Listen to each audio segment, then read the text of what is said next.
तो श्री का अर्थ होता है शृणोति हिंसति दोषान इति श्री, अर्थात किशोरी जी की शरण में जाने पर जो सारे दोषों को हरण कर लेती हैं वही है श्री, अर्थात किशोरी जी ही श्री हैं। आगे आता है मद। मद का अर्थ होता है पूर्ण या फिर युक्त।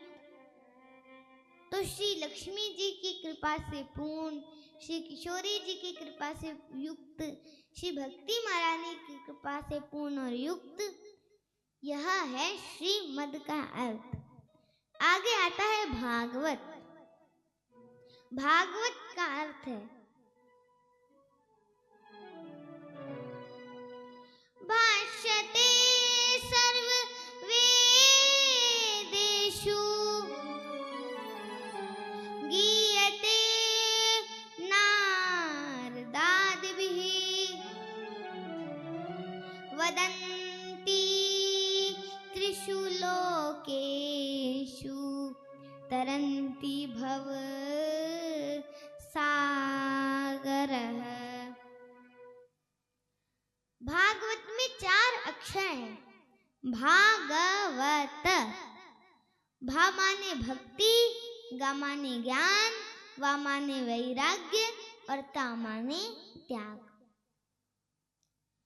भा का अर्थ होता है समस्त वेदों का, समस्त पुराणों का भाष्य जिसके अंदर अंकित है वह है भागवत। भागवत की अनेक व्याख्याएं बताई गई, उनमें से एक व्याख्या यह है समस्त वेदों का, समस्त पुराणों का भाष्य जिसके अंदर अंकित है, विद्यमान है, वह है भागवत। पुराण तो अनेक हैं, लेकिन भागवत की कथा क्यों होती है? क्योंकि भागवत में वेद भी हैं, पुराण भी हैं, सब हैं। जैसे आपने मक्खन खाया तो मक्खन में दूध तत्व भी होता है, दही तत्व भी होता है, घी तत्व भी होता है, छाछ तत्व भी होता है।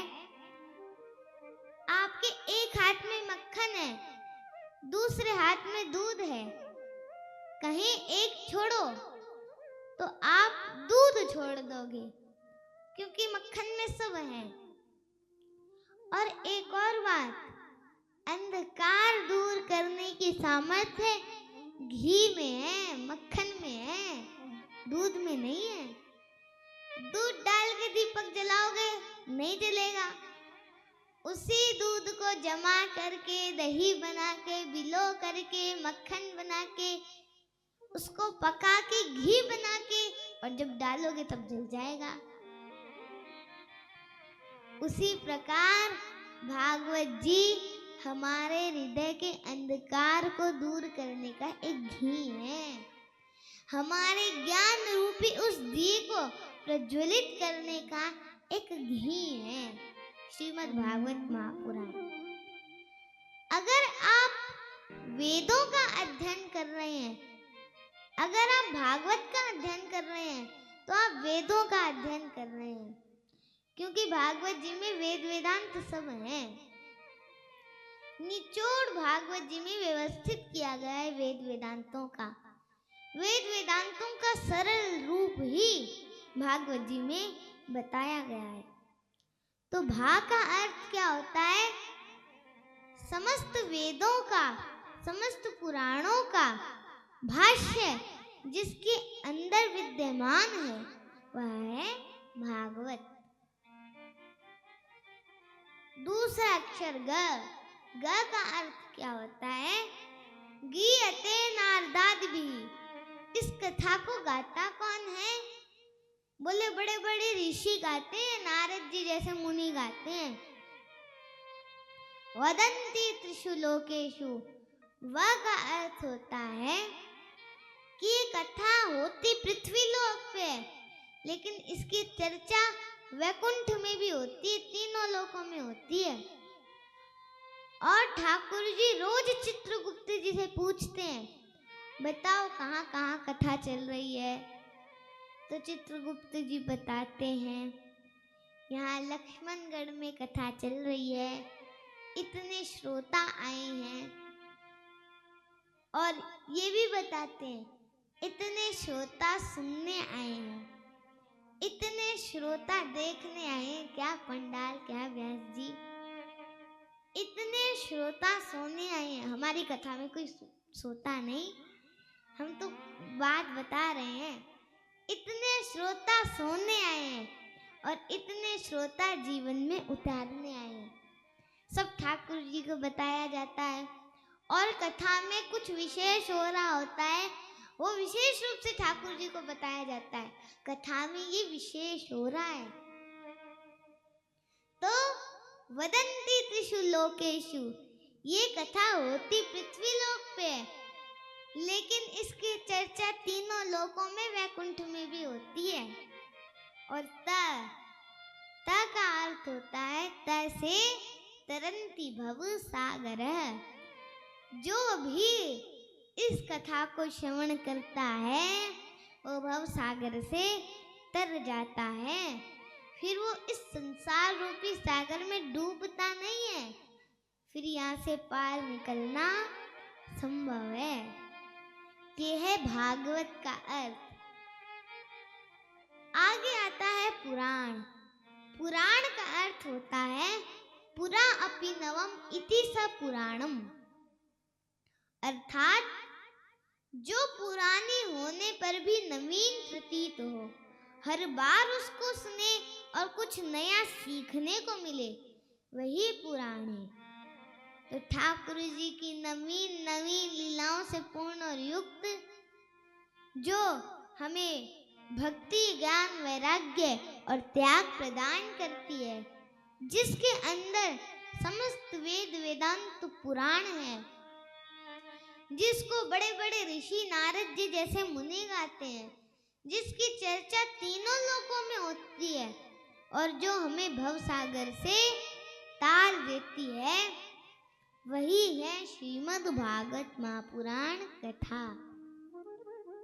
तो बालाजी महाराज प्रेम से बोलिए राधे राधे राधे राधे।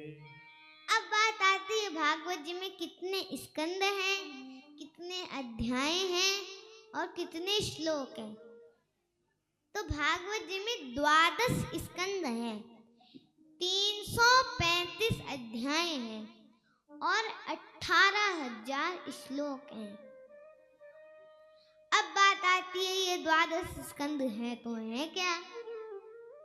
तो ये श्री नारायण के श्री अंग ही हैं। पहला और दूसरा स्कंद ठाकुर जी के श्री चरण कमल हैं। तीसरा और चौथा स्कंद ठाकुर जी की जंघाएं हैं। पांचवा और छठा स्कंद ठाकुर जी का उदर और वक्ष स्थल है। सातवां और आठवां स्कंद ठाकुर जी की भुजाएं हैं। नौवां स्कंद ठाकुर जी की ग्रीवा है और 10वां स्कंद ठाकुर जी का खिला मुखारविंद है। एकादश स्कंद ठाकुर जी का ललाट है और 12 स्कंद ठाकुर जी का शीश है। अब जानते हैं कि अब इन 12 स्कंदों को श्रवण करके हम कैसे ठाकुर जी की कृपा प्राप्त कर सकते हैं। तो देखिए, जब हम पहले और दूसरे स्कंद की कथा श्रवण करेंगे तो ठाकुर जी के श्री चरणों में प्रणाम करेंगे। तीसरे और चौथे स्कंद की कथा श्रवण करेंगे तो ठाकुर जी हमें अपने चरणों से उठा लेंगे और अपनी गोदी में बिठा लेंगे, गोद में बैठा लेंगे। पांचवें और छठे स्कंद की कथा श्रवण करेंगे तो ठाकुर जी हमें अपने उदर पे लेटा लेंगे और अपने वक्ष स्थल का स्पर्श कराएंगे। सातवें और आठवें स्कंद की हम कथा श्रवण करेंगे तो ठाकुर जी हमें अपनी भुजाओं में भर देंगे। नौवें स्कंद की हम कथा श्रवण करेंगे तो ठाकुर जी हमें अपनी ग्रीवा का स्पर्श कराएंगे। और 10वें स्कंद की हम कथा श्रवण करेंगे तो ठाकुर जी हमें अपने अपने खिले मुखार बिंद का दर्शन कराएंगे। एकादश स्कंद की हम कथा श्रवण करेंगे तो ठाकुर जी हमें अपने ललाट का स्पर्श कराएंगे, और द्वादश स्कंद की कथा श्रवण करेंगे तो ठाकुर जी हमें अपने शीश पे बैठा लेंगे। इस तरीके से हम द्वादश स्कंदों से ठाकुर जी की कृपा प्राप्त कर सकते हैं। और यदि आप चाहते हैं कि ठाकुर जी आपको अपने चरणों से उठा के अपने शीश पे बैठा लें, इसके लिए आपको 7 दिवस की श्रीमद् भागवत महापुराण कथा श्रवण करनी पड़ेगी। हम क्या करते हैं, कोई 1 दिन आता है, कोई 2 दिन आता है, कोई 1 घंटा लेट आता है, कोई तो 10 मिनट ही आता है। ऐसे ठाकुर जी की कृपा प्राप्त नहीं होगी। यदि ठाकुर जी की कृपा प्राप्त करनी है तो 7 दिवस की श्रीमद् भागवत महापुराण कथा ध्यान पूर्वक श्रवण करनी पड़ेगी। और अगर आपने 7 दिवस की श्रीमद् भागवत महापुराण ध्यान पूर्वक श्रवण की तो मैं आपको गारंटी देती हूँ कि आपकी कोई भी धर्मयुक्त इच्छा होगी वो जरूर पूरी होगी, और ठाकुर जी आपको स्वप्न में ही सही, किसी भी रूप में सही, आपको दर्शन अवश्य देंगे। तो बालाजी महाराज प्रेम से बोलिए राधे राधे राधे राधे।